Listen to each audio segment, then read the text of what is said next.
Olá, queridos alunos da Rede Municipal de Ensino. Eu sou Williams Pimentel, professor de Ciências do 8º ano.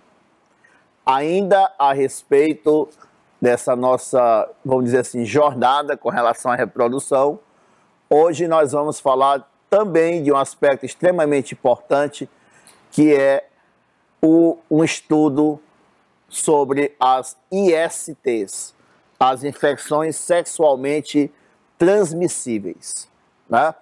Porque, afinal de contas, elas são uma realidade. Algumas formas de infecções são mais brandas e outras são mais graves, podendo levar, inclusive, à morte, né, da pessoa. Então, nós vamos falar sobre a IST, prevenção e a sexualidade. Beleza? Então, vamos lá. Primeira coisa, antes nós chamávamos essas doenças cuja a via principal de transmissão são as relações sexuais sem nenhum tipo de preservativo, tá? Chamava-se DST, doença sexualmente transmissível. E a partir de um certo tempo para cá, passamos a usar a nomenclatura IST, que é infecção sexualmente transmissível, tá? Então, essas expressões, tá, de substituição de infecções por substituição de doença por infecção está relacionado com a possibilidade de um indivíduo ter a doença e transmitir essa infecção, tendo ou não os sintomas. Porque estar doente é uma fase do processo de ciclo biológico do parasita, onde a pessoa manifesta sinais através da debilitação do seu corpo, alguns sintomas marcantes, e a pessoa infectada, ela também pode estar doente, mas pode estar numa fase assintomática, não manifestando esses sinais, o que torna a coisa um pouco mais perigosa, porque se você tem uma infecção assintomática, quer dizer, você não manifesta os sinais e os sintomas dela, você pode estar contaminando outras pessoas sem saber que está infectado. Por isso, achou-se melhor ampliar o contexto desse processo de algumas patologias que ocorrem relacionadas ao sexo e substituir a expressão doença por infecção. Bom, então vamos lá. As infecções sexualmente transmissíveis, nós temos, por exemplo, o cancro duro, que é a sífilis. A sífilis é causada por uma bactéria que pertence à espécie Treponema pallidum e ela é marcada por 3 fases ou 3 estágios. O estágio genital, né, o estágio dérmico e o estágio dos órgãos vitais. No estágio genital aparecem esses ferimentos, essas ulcerações, que vocês podem perceber aqui na vulva e também na glande do pênis, que são afundamento, como se fossem pequenas crateras, com os bordos bastante duros e não é dolorido. Elas têm seu estágio de surgimento, depois elas cicatrizam por ela mesma. Aí vem o segundo estágio, que é o estágio em que a pessoa apresenta marcantemente as chamadas pálpulas plantares e palmares, que são sinais, as manchas escuras que tem na palma da mão e na planta dos pés. Configura um segundo estágio. E o terceiro estágio, que é o estágio mais grave, é quando o parasita começa a atacar órgãos vitais, como o coração, né, o cérebro, e provocar várias complicações e que pode levar a óbito. Depois da AIDS, a sífilis é uma IST considerada mais grave que existe, tá? Essa infecção, ela pode ser transmitida, além da via sexual, através da placenta, se a mãe, estando grávida, tiver a doença, ou até por mesmo transfusão sanguínea. A prevenção, logicamente, está associado à questão do uso de preservativos, tá? O ideal, né, seriam as relações sexuais monogâmicas, tá? Mas isso ninguém pode controlar. E consequentemente, já que principalmente o jovem que tem uma vida sexual mais diversificada, por não existir uma relação mais estável, né, como os casais mais adultos, o uso de preservativo, de camisinha, é extremamente importante. O cancro mole, que é causado também por bactéria, né, o Haemophilus ducreyi, ela provoca feridas parecidas com as feridas que ocorrem no cancro duro ou no sífilis, no primeiro estágio. Só que elas são doloridas, arde bastante. Tá? Pode ocorrer também na vulva, como tem aqui nas imagens, essa ferida aqui, e também no pênis. Tá ok? Ela não é uma doença de evolução muito grave, principalmente quando tratada muito cedo, mas pode ser prevenida com o uso de camisinha. Aí nós temos talvez a mais popular, a de mais fácil contaminação, tá? E a mais conhecida das ISTs, que é a gonorreia ou blenorreia, tanto faz. Ela é muito frequentemente acontece na fase da adolescência, por conta de uma série de fatores, tá?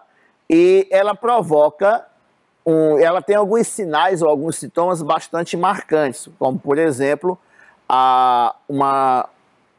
surgimento de feridas no canal da uretra, e essas feridas, quando a urina passa no ato de urinar, tá, provoca um ardor e uma dor muito forte, o que incomoda bastante no ato de urinar. Esse é o primeiro sinal. Vai urinar de manhã cedo, arde bastante. A outra coisa é a secreção purulenta, né, que logicamente tem um cheiro bastante forte. E nas mulheres também acontecem esses ferimentos no canal vaginal, tá? E com secreção purulenta. Algumas pessoas dizem, mas é porque a mulher tem a secreção vaginal, é difícil de se identificar se ela tem uma secreção purulenta. Gente, pus tem um cheiro muito característico. Não tem como você confundir o odor do muco vaginal e de uma secreção purulenta. Tá? E nós temos também alguns casos, por exemplo, de crianças que nascem de parto natural, que passam pelo canal vaginal de uma mãe com uma infecção como essa e acaba, certo, a bactéria se desenvolvendo no olho da criança, que é o que nós chamamos de olho gonorreico, né? A bactéria Neisseria gonorrheiae, que provoca um aspecto dessa imagem aqui que está mostrando para vocês. Ela é uma doença que pode ser tratada facilmente com antibióticos, tá? Mas você tem que ter cuidado, porque se for deixado, né, a doença evoluir, tá ok? Ou se for tratado de forma inadequada, como por exemplo é muito comum dos adolescentes do sexo masculino, quando tem essa infecção, eles recorrem ao seu João da farmácia, e aí ele passa qualquer antibiótico sem ter esclarecimento a respeito de como fazer o tratamento adequado, e ele acaba mascarando a doença, o que pode evoluir para casos mais graves, levando, por exemplo, a uma esterilidade masculina. Nós temos o linfogranuloma venéreo, que é caracterizado pelo surgimento de uma ulceração, ou seja, ferida no pênis, como está aqui nessa imagem aqui embaixo, no canto direito inferior, e o surgimento também, vamos dizer assim, desses bubões, tá? Que na realidade é tão somente a região dos gânglios linfáticos inguinais que ficam inflamados, provocando esse inchaço aqui na virilha. E também pode acontecer de retenção de líquido linfático no saco escrotal, provocando o seu crescimento, uma forma de elefantíase escrotal, provocado por esse parasita, essa bactéria, Chlamydia trachomatis, tá? Essa é uma doença também de tratamento com antibiótico, pode ser prevenido com o uso de camisinha, mas também não pode ser deixada a sua evolução natural, porque pode trazer complicações graves, inclusive a esterilidade. O herpes genital, nós temos dois tipos aliás, três tipos, né? Nós temos o herpes oral, que é causada por um vírus que já vive na nossa boca, e ele é um agente patogênico, vamos dizer assim, oportunista. Você pode viver sua vida inteira com esse vírus na sua boca e não apresentar nenhum sintoma da doença.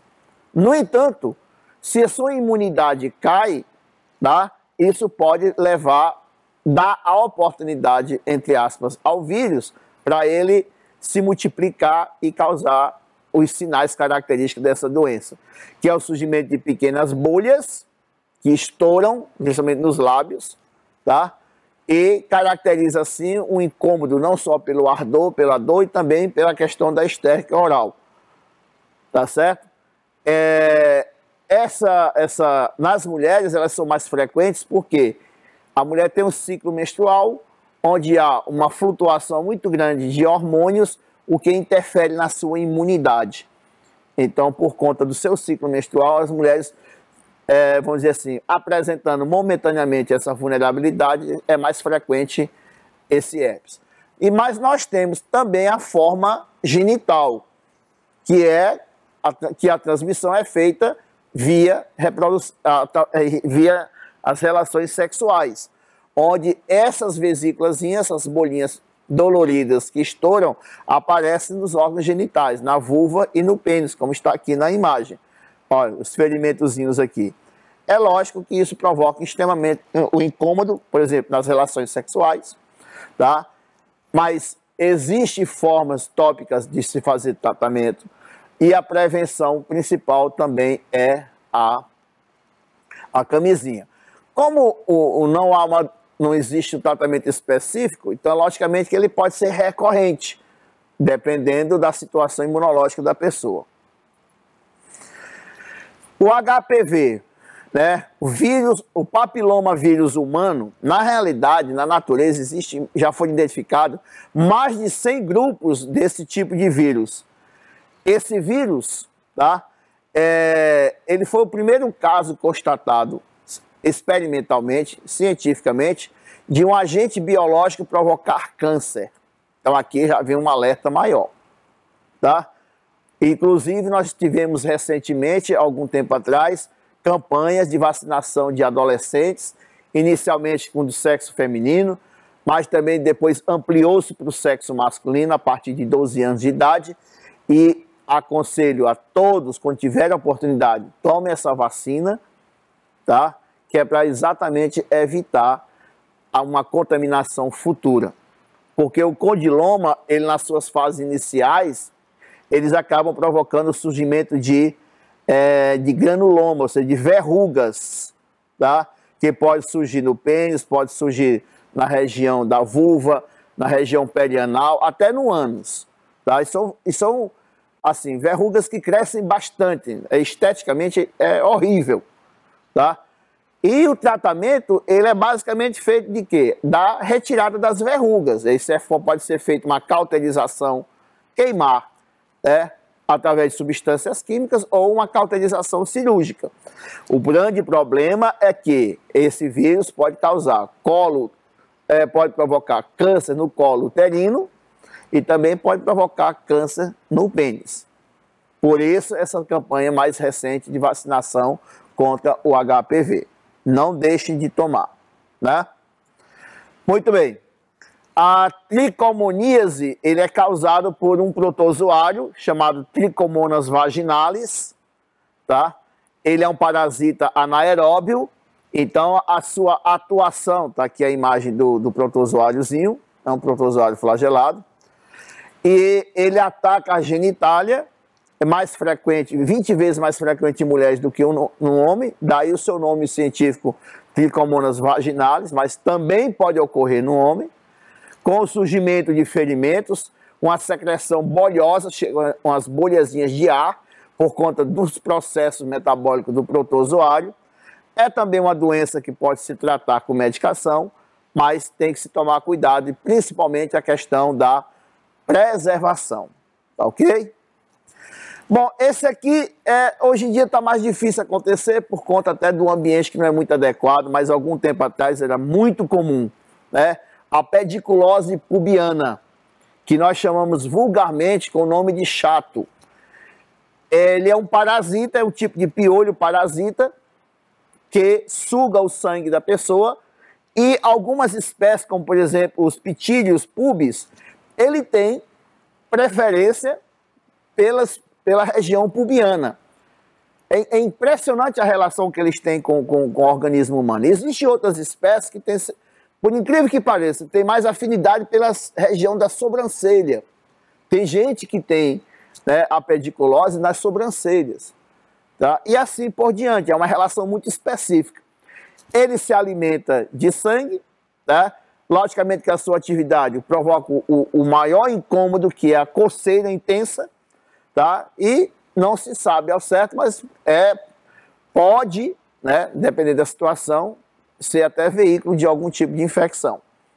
Tá ok? É tratado, né, com um inseticidazinho tópico, resolve o problema, tá? Mas tem que tomar cuidado, que eu já vi algumas imagens de pessoas com a pediculose assim, bem grave, né? Bom, aqui nós temos a AIDS, né, do inglês, né, síndrome da imunodeficiência adquirida, no nosso idioma seria SIDA, que hoje em dia ela é considerada uma doença crônica por causa do avanço das medicações antirretrovirais, mas não se pode cochilar com essa doença, ela pode matar. Tá? Essa síndrome, ela é caracterizada pelos seguintes aspectos. Tá? A AIDS, ela é provocada por um vírus, né, chamado de HIV, né, que é o vírus da imunodeficiência humana. Esse vírus, ele tem uma particularidade no seu processo de reprodução, que é exatamente atacar as nossas células de defesa, os chamados linfócitos T. Esses linfócitos T são, vamos dizer assim, os generais do sistema imunológico.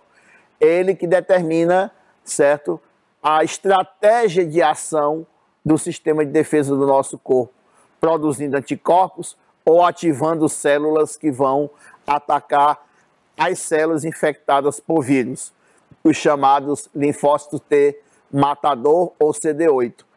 Então, destruindo essas células, o nosso sistema imunológico fica sem orientação, ou seja, perde a qualidade de produção de anticorpos. Então, o seu organismo vai ficar vulnerável. Então, a atividade viral, né, do HIV, ele não vai provocar, certo, a morte ou causar os sintomas característicos. Tá? O que vai provocar isso são as chamadas parasitas oportunistas, que diante de um organismo sem nenhuma defesa, vamos dizer assim, defesa imunológica afetada profundamente, tá?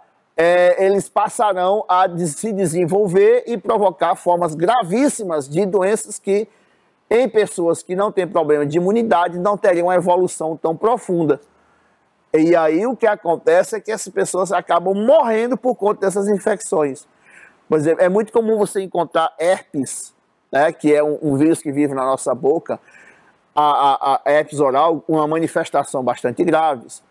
A pessoa emagrece bastante. Alguns vírus que causam infecções nas vias respiratórias evoluem para quadros mais graves.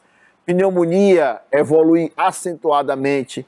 Tá? Surgem manchas no corpo por conta da taxa de plaquetas que diminui. Então, há uma série de aspectos, mas o que leva à morte do paciente são as doenças oportunistas, porque a pessoa perde a sua imunidade. E como é que ocorre a transmissão dessa doença? Principalmente através das relações sexuais, mas também pode ser também por outros fluidos corporais, porque além do esperma e do muco vaginal, o sangue, o leite, também são veículos para a transmissão da doença. Portanto, tá, uma transfusão sanguínea de um sangue que não foi feita a triagem pode provocar esse problema. Tá? Uma mãe com AIDS pode transmitir via placentária esse vírus para o filho.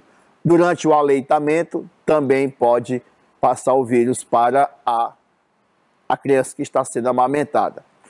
Hoje em dia, a vida social da pessoa que tem esse vírus no organismo, que pode estar infectado e não manifestar a doença, ou estar infectado e manifestar os sintomas da doença. Tá? Essa pessoa ela pode ter uma vida social tranquila, a não ser pelo fato de que nós, pessoas que não estamos com o vírus, passarmos para ele, certo, parasitas que podem afetá-lo profundamente. Então, ele anda de máscara não é para evitar a contaminação da gente, é para nós não contaminarmos ele. Portanto, algumas ações como aperto de mão, abraço, beijos, a saliva já foi comprovado, não transmite a doença, o vírus, aliás, tá? Não afeta em nada, certo? Pode ter uma convivência tranquila. Se ele tiver saúde, até trabalhar tranquilamente ele pode, tá certo? Então, essa questão de preconceito com a aidética, ela tem que ser desmontada. Parece que desapareceu, mas existe ainda bastante. Quando a pessoa inicia o tratamento com os chamados medicamentos antirretrovirais, são vários, tá? A pessoa já começa a manifestar ao longo do tempo uma melhoria de qualidade de vida muito grande. O que significa dizer que ela pode, inclusive, voltar ao seu trabalho, a sua vida social, tomando alguns cuidados. Você está dizendo, pessoal, e a vida sexual? Usa preservativo, né? Usa preservativo. O que não pode é, mesmo fazendo tratamento, ter relações sexuais sem nenhum tipo de proteção. Tá certo? Então a gente tem que tomar cuidado com esses aspectos. Recentemente, por conta a pessoa que toma o coquetel antirretroviral, ele passa de 3 a 6 horas no hospital. E como são pessoas que têm o sistema de defesa enfraquecido, o risco de uma infecção é muito grande. E já existe no mercado comprimidos orais, medicação oral, que a pessoa pode tomar em casa. Recentemente foi feito um pedido para que o governo fizesse a compra desses remédios para o paciente aidético tomar a medicação em casa, não ir para o hospital tomar a medicação intravenosa, certo? Diminuindo assim as chances dele ter uma infecção. Vamos ver o que é que vai acontecer. Tá certo? Portanto, apesar dos avanços da medicação, da AIDS ter sido considerada uma doença crônica, que você pode conviver com ela, tomando as medicações, nós não podemos deixar de tomar os nossos cuidados. Está se aumentando nos últimos anos, está se aumentando bastante o número de adolescentes e jovens adultos com HIV, exatamente por aquela história. Tem medicamento, não vou usar nenhum tipo de preservativo. Não é assim. Cada organismo reage de forma diferente. Portanto, nós temos que tomar bastante cuidado. Bom, com relação ao tratamento das chamadas ISTs, como a maioria são provocadas por bactérias, o tratamento é feito com antibiótico. O tratamento das ISTs viróticas não existe. O tratamento, por exemplo, do herpes é para tentar diminuir a manifestação dessas crises, certo? Que acontece durante o processo infeccioso. Como eu já falei, o tratamento do HIV é feito por um coquetel que tem como estratégia impedir a multiplicação desse vírus no organismo da pessoa. Tá? São várias estratégias diferentes, com várias medicações distintas, mas assim, a cura não tem. A vacina, estamos cada vez mais perto de produzi-la.